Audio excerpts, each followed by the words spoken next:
अतिशय आदर्श पुरस्कारित असा शिक्षक आहे। त्यामुळे मलाही माझ्या मुलाचा गर्व आहे। त्याने सुरुवातीला तुम्हाला शिक्षणाचं महत्त्व काय ते सहजतेने अत्यंत सुंदर सोप्या भाषेमध्ये समजून सांगितला। सुनील निंबोड यांची प्रस्तावना होती, सुंदर त्याने सांगितला। यानंतर दुसरं पंडित पवार, हे पण शिक्षण क्षेत्रातील आहेत। त्यांनी तुम्हाला सांगताना सांगितलं की शिक्षण घ्या, पण त्याचबरोबर उद्योगाची कस तुमच्या सोबत पाहिजे। शिक्षणाबरोबर उद्योग अतिशय महत्वाचा आहे। सबको अशी काही लोक बघतो की जे BA है, MA है, BCom है, MCom है, घर में बैठे, मी घर में बैठे नहीं, पण उनसे बेहतर कई अशी छोटे भी जे 10वीं 12वीं नापास है, परंतु भी चप्पल की दुकान चला रहा है, अंदर में 1-2 हजार रुपया कमा है। अशी भी बड़ा लोग वापस सैल्यूट है। तब घर में 15वीं 13वीं तो लोग घर में बैठ रहे, पत्ता खेल रहे, माँ बाप का भी ऊपर उसाचे लोक बाळा करोडो की जे चप्पल बूट पॉलिश कर रहे हैं, घर में पैसा दे। म्हणून मी पंडित पवारचं पण स्वागत करतो की त्यांनी शिक्षणाची जोड उद्योगधंद्याला लावली। त्याचं जीवन ज्वलंत उदाहरण माझ्या बाजूला बसलेला बाहुलाचं। अत्यंत हालाकीच्या परिस्थितीमध्ये चाळीसगावमध्ये खेड्यातून आलेला हा व्यक्ती इथे लोकांकडे चाकरी करून एका अंगावरच्या एका कंपनीने चाकरी करून आज उद्योग समूहाचा तो सम्राट आहे। एक प्रसिद्ध उद्योगपती आहे। मुलगा त्याचा कुठेतरी नोकरीला होता, त्या नोकरीला रामराम ठोकून त्याने मुलाला देखील अतिशय प्रगत असा कारखाना काढून दिलेला आहे। उद्योग क्षेत्रामध्ये नामवंत असलेले आजच्या जागे सिंहाचा वाटा असलेले बाबूलाल सोनवणे त्यांनी 2 शब्द सांगितले, पण ते त्यांच्याकडे उद्योगाची सांगड कशी घालावी हे पंडितने सांगितले त्याप्रमाणे। यानंतर केवळ एक मेसेज टाकून आपल्या या छोटे कार्यक्रमाला आलेले आपल्या समाजातील निडर व्यक्तिमत्व, परखड व्यक्तिमत्व, कोणाला राग आले तरी चालेल त्यांच्या बाबतीत मी आवर्जून सांगेन। सुनील निंबोड साहेब यांच्या बाबतीत मी सांगेन, कोणी वंदा कोणी निंदा, कोणी वंदा कोणी निंदा, हसणे हाची माझा धंदा। त्यांचा चेहरा तुम्ही बघा नेहमी हसरा असतो। किती त्याला तुम्ही काही बोलत तो तुम्हाला हसत हसत असा मारेल तुम्ही नंतर कधी उठणार नाही। त्याला म्हणतात शाल जोडीतला मारणे। या व्यक्तीला खरोखर सॅल्यूट आहे की ज्याने तुम्हाला हे सांगितलं की शिक्षणासाठी पैसा लागतो असं नाही। सरकारने भरपूर दरवाजे उघडले, राज्य सरकारने केंद्र शासनाने आपल्यासाठी अनेक सुविधा उपलब्ध करून दिलेल्या आहेत, अनेक कर्जाचे मार्ग उपलब्ध करून दिलेले आहेत। फक्त त्याचा पाठपुरावा करणारा व्यक्ती प्रामाणिक पाहिजे। आज या व्यक्तीने जिथे कोणी 5 पैशासाठी जामीन होत नाही, स्वतःची जमीन जामीन ठेवून बहुतेक 30 लाखाला जामीन केलेली, 30 लाखाला स्वतःची जमीन गिरवी ठेवून त्या मुलाला विदेशात पाठवलंय आणि आज तो मुलगा 4 ते 5 लाख रुपयाची सॅलरी घेतो। त्यामुळे याच्या कार्याला खरोखर कौतुक आहे। परत म्हणतो कोणी निंदा कोणी वंदा, परंतु याचा खरोखर मदत करण्याची गरज। तर याने शिक्षणाच्या बाबतीत अतिशय सुंदर असं आपल्याला सांगितलेलं आहे। यानंतर शिक्षण क्षेत्राशी निवृत्त असे आमचे आदर्श ज्येष्ठ गोरे काका यांनी देखील आपल्याला शिक्षण बरोबर घरातील संस्कृती, घरामध्ये संस्कृती सभ्यता काय आहे, आपण आपल्या पालकांशी कसं वागलं पाहिजे। काय होतं माहितीये का की मुलगा किंवा मुलगी जेव्हा जास्त शिक्षण घेतो ना तेव्हा तो त्यांच्या आईवडिलांना डोळे दाखवतो।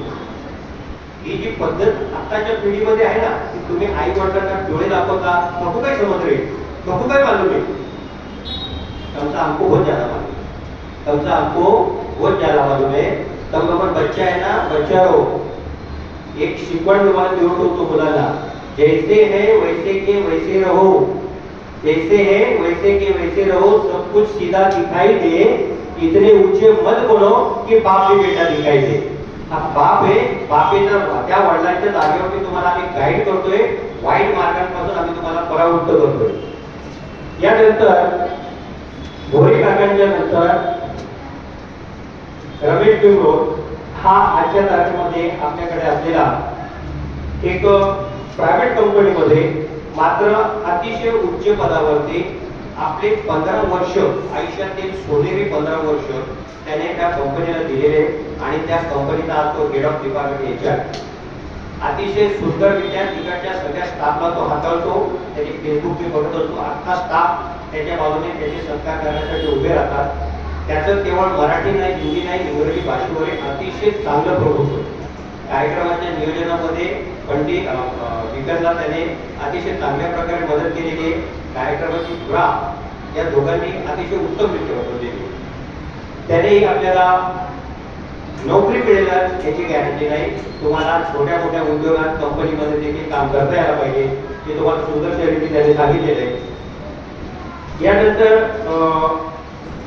मी पंडित वाल्मिक आणि सुनील या तिघांचं कौतुक करेन. यासाठी करेन की समाजाचा छोटेखानी कार्यक्रम जो तुम्ही लोकांना प्रेरणा देणार आहे म्हणून तुम्ही त्या मंचावरती बसता. आज आपल्या समाजामध्ये नामांकित वकील आहेत, आज आपल्या समाजामध्ये नामांकित नोकरी आहेत, आज आपल्या समाजामध्ये सरकारी अभियंते आहेत, सरकारी उच्चस्त पद अधिकारी आहेत, आपल्या समाजामध्ये उल्हासनगरमध्ये आहेत. खरं तर त्यांनी या मंचावर बसलं पाहिजे आणि मी आपल्या समाजातून शिक्षण घेऊन कसा वर आलो आणि तुम्ही शिक्षण घेऊन कसे जाऊ शकता हे त्यांनी प्रेरणा म्हणून इथे बसायला पाहिजे. ते मोटिवेशन आहे, ते मोटिवेट पर्सन आहेत, मात्र ते आवर्जून आपल्या कार्यक्रमाला टाळतात. मी उघडपणे सांगतो की ते आवर्जून आपल्या कार्यक्रमाला टाळतात. मात्र इथे वाल्मिक, पंडित आणि सुनील तिन्ही शिक्षकी पेशातले त्यांनी या कार्यक्रमाला वेळ देतात, नेहमी देतात. त्याचं सर्व समाजामार्फत बरोबर कौतुक आहे. त्यांनी समाजासाठी वेळ दिली. यानंतर जे विद्यार्थी 10वी उत्तीर्ण झालेले आहेत, जे विद्यार्थी 12वी उत्तीर्ण झालेले आहेत, त्यांना आपण आता विचारतोय की तुम्ही काय करणार, बरोबर की नाही? आपण हा एक कार्यक्रम सालाबाद प्रमाणे जून महिन्यात घेऊ. यानंतर परत आपण कधी कार्यक्रम घेणार आहोत? जून मध्ये घेणार. हा जो मधला कालखंड आहे, आज औरंगाबाद मध्ये एक छोटासा कार्यक्रम लक्ष्मण सोनवणे यांनी घेतलेला आहे.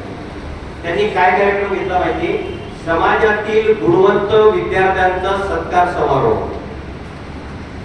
त्या गुणवंत विद्यार्थ्यांच्या सत्कार समारोहाला फक्त विद्यार्थी हजर आहेत, पालकांचा पत्ता नाहीये.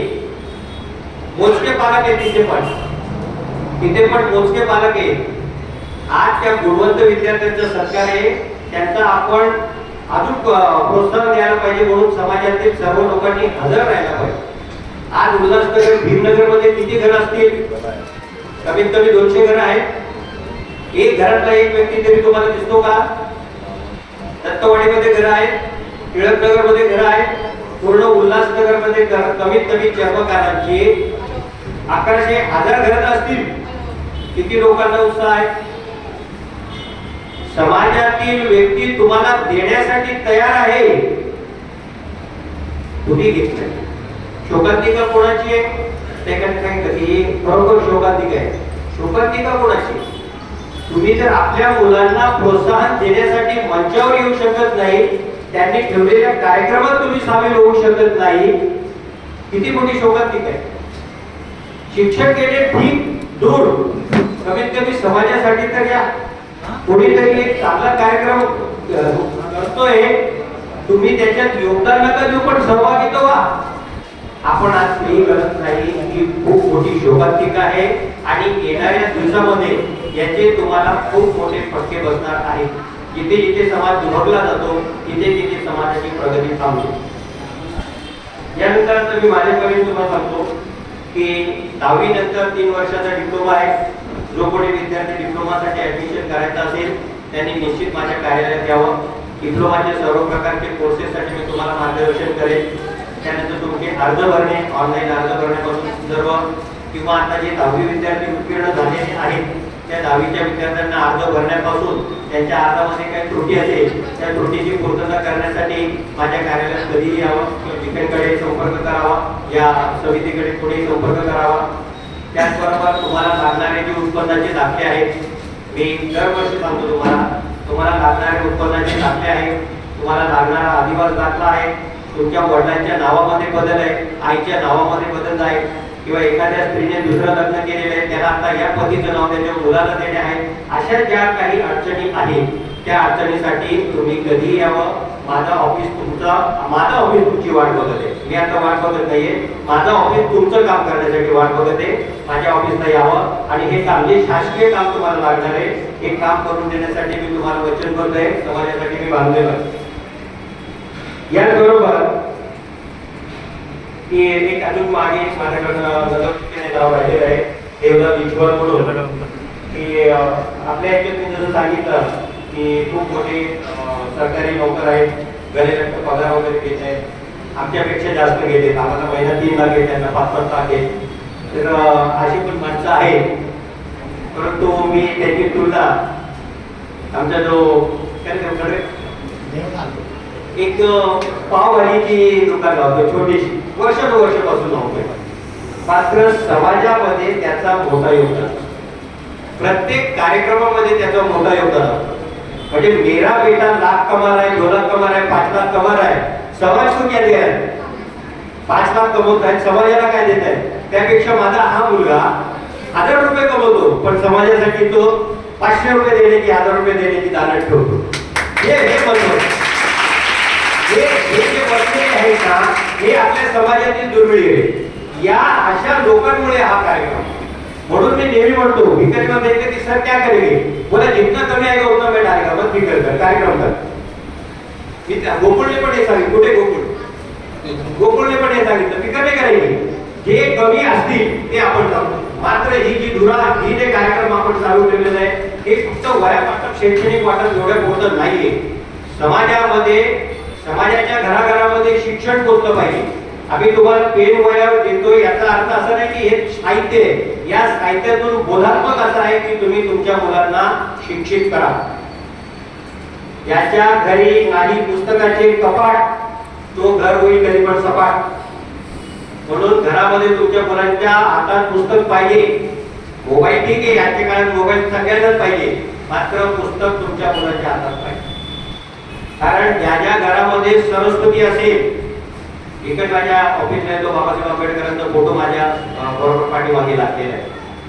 मी आवर्जून कोणी पण येतात तर मी त्याला सांगतो की मेरे पास में इतनी सरस्वती है ना की मैं लक्ष्मी को मार मार के लाता हूं. आणि बिगडला माहिती की माझ्या टेबलावरती 30-40 हजार रुपये देऊन जातात आमदार खासदारांचे प्रतिनिधी.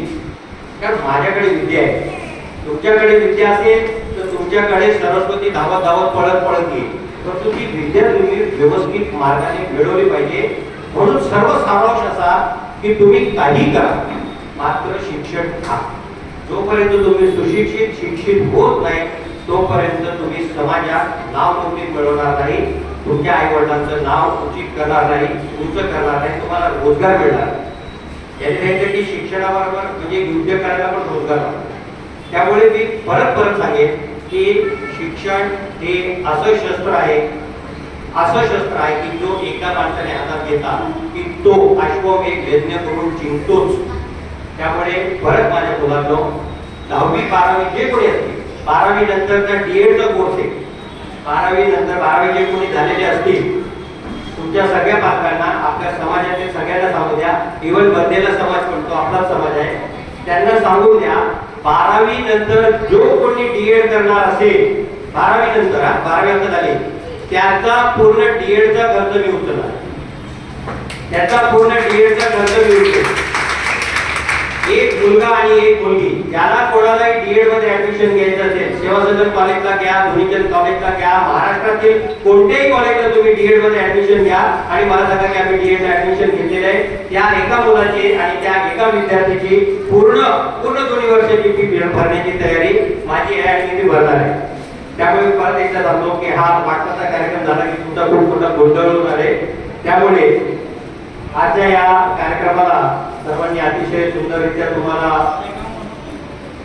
प्रोत्साहनपर 2 शब्द सांगितले, मार्गदर्शनपर 2 शब्द सांगितलेले आहेत आणि मी माझी गंत तुम्हाला बोलून दाखवली की आपल्या समाजामध्ये सरकारी वकील आहेत, अभियंते आहेत, मात्र यांनी समाजापासून पाठ मोडलेली. थोडक्यात त्यांनी आपल्याला पाठ दाखवलेली आहे. दुसरा शब्द पण आहे तो खूप घाणेरडा आहे, परंतु आपण पाठ पर्यंत राहूया, बरोबर की नाही. तर त्याने आपल्याला पाठ दाखवले, आपण एवढं त्यांना पकडून आणायचं नाही, त्याच्या आतमध्ये पाहिजे की मी ताबाडे मग ताबाडे मारा समाज के लिए लोगों काहीतरी करो या उनका अंदर आबो पकड़ के नहीं लाभो, हमको उनकी जरूरत ही नहीं. मी परत परत तुम्हाला सांगतो की या मंचावर ही जी बसलेली आहेत ना, ही बसलेली माणसं 1000 रुपयाची ठिकाणी परत 2000 काढते, परंतु त्यांच्या पुढे आम्ही नतमस्तक होणार नाही. तयारी का तुमची? आपण त्यांच्यापेक्षा मोठे यस, व्हेरी गुड. आणि तुम्ही आहेत का सगळेजण? त्यामुळे आपल्याला जे समाजाला पाठ दाखवलेले आहेत त्यांना तिथे पाठ मोरे राहू द्या. कारण मी खूप जवळून बघितलं आहे की ज्यांनी समाजाला लाथडलं, समाजाने त्यांना असं लाथडलं की त्यांचे लग्न ते गेले नाही, मृत्यू ते गेले, 13 गेले. हलवा. समाज खूप स्वाभिमानी आहे, त्याला डिवचू नका. तुम्ही तुमच्या घरचे रईस, तुम्ही तुमच्या घरचे धनाढ्य, आम्ही गरीब राहू, मात्र स्वाभिमानाने जगू आणि स्वाभिमानाच्या कार्यक्रमात राहू. धन्यवाद.